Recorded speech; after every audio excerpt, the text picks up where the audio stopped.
Hey guys, Jake from State Farm, and today I'm going to teach you a little bit about how to comment within JavaScript. Here we go.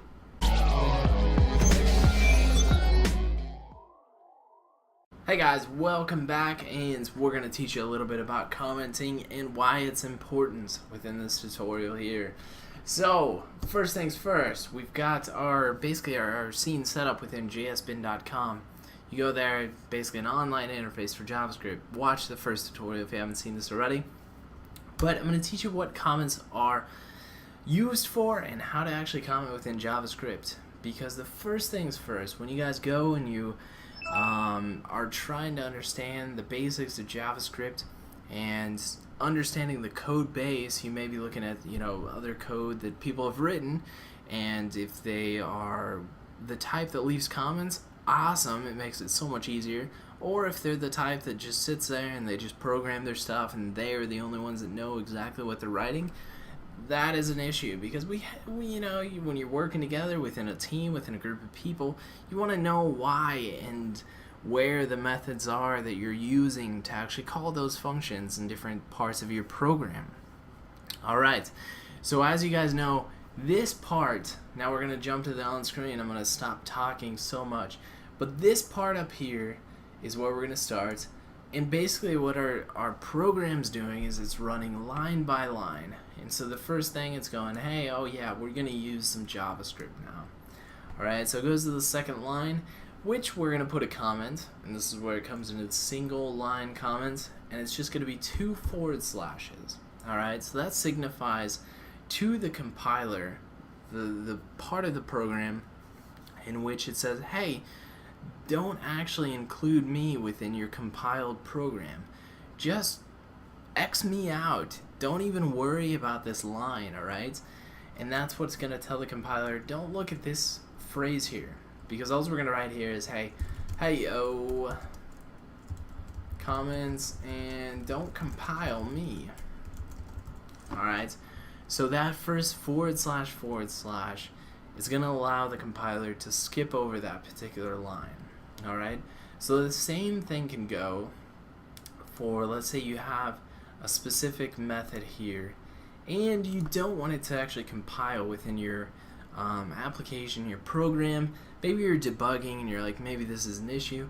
You can actually comment that out, and therefore your document.write, your text, your string that's included in there, will no longer be in the output, because it's basically telling the compiler, hey, skip over this particular line.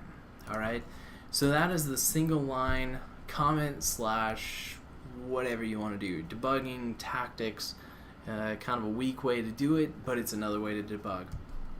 Alright, so that's your single line comment that I just talked about there.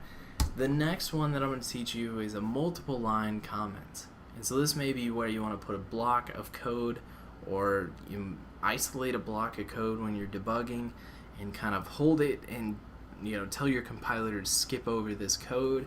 Or maybe you just want to write a paragraph of information for your fellow developers, your team members, saying, hey, oh my goodness, this stuff right here in this block, this is going to be a whole paragraph worth of stuff.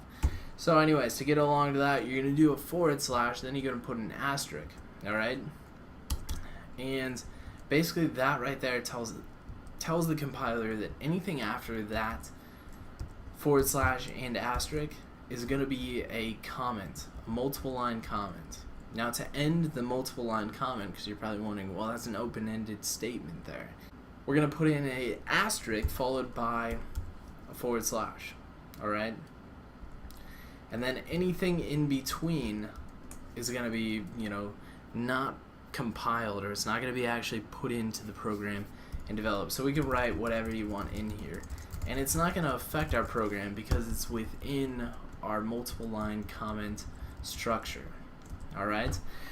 So there we have two different concepts there. We have the single line, which you guys saw up here. And then we have the multiple line commenting system there, which you can use for blocks and different things there. So basically, as we wrap up this tutorial, comments are used for one of two things. One, to notate where your code and what you're doing within your code is for your programs, And the second is kind of a debugging tactic where you can isolate code and say, hey, don't run at this given time because we have an issue within this code, or we haven't completed you yet.